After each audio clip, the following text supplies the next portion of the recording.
sorry, this is probably going to take up some time, but if you guys don't go to my community post, there has been a lot you guys have missed. Chapter 7, I think, of Dragon Bakugo X Mermaid Listener. I did not know how to do it. I had a horror way out and a non-horror way out. So I did a poll with yes horror and no horror. And a lot of people so far want horror. But I kind of made 2 versions. So horror one is done, but non-horror is not done, and I kind of want to post them on the same day, so it might take me a little while because today was supposed to be the day that it got posted. But anyways, sorry for my ramblings. I just wanted to tell you there will be 2 different versions of part 7, and yeah, so anyways, I hope you guys enjoy. You ran through the forest as fast as you could. The weeks, maybe even months of isolation in that small house did wonders for your deterioration, your muscles, and stamina. You hadn't made it very far, but you could already feel your lungs starting to burn, and you knew that if you stopped for any significant moment of time, that your legs would be set with crippling cramps. No, you had to get away. There was no time for stopping. You could rest once you were assured of you could rest once you were assured of your own safety.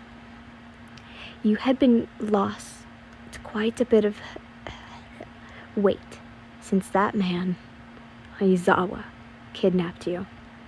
And it was only by starving yourself that you managed to squeeze through the small window in the bathroom that no normal-sized adult could even fit through. It was pitch black dark, and there was no other light source besides the moon to guide your way. You weren't entirely sure where or how far you had gotten. You had been on the move for at least 2 hours or so you must have put some decent ground between you and that hell, or so you thought. You suddenly heard the distant sound of dead leaves and twigs crunching under much heavier and faster footsteps than yours. You panicked and dived inside of a cluster of bushes beside a few trees. Those footsteps were right next to your hiding place, and you held your still as you could and wait with battered breath as terror gripped you like a vase. I know you're here, Yin. If you behave and come out now, I promise that we can go home and forget all about this. He paused, probably waiting to see if he would do what he said. You didn't. There was an audible sigh. If not, your punishment is going to be worse than anything you've received from me so far. You had no doubt about the severity of that particular statement. Come on out, kitten. You know I don't want to hurt you. All of this is for your own good. Can't you see that I'm only doing this because I love you? A few more minutes passed in silence, but you refused to move from your spot, at least until you knew for sure he was gone. But unfortunately, you couldn't do that unless you moved to peek out of the thick brushes. Maybe I should just wait till morning. He'll have definitely left this spot by then to look for me somewhere else, you thought to yourself. No sooner had you made that decision, though, when you felt a familiar fabric suddenly wind around your torso and pin your arms down. You knew from experience that struggling was useless, but you tried anyway. Dragged out of the bushes, you were face to face with him.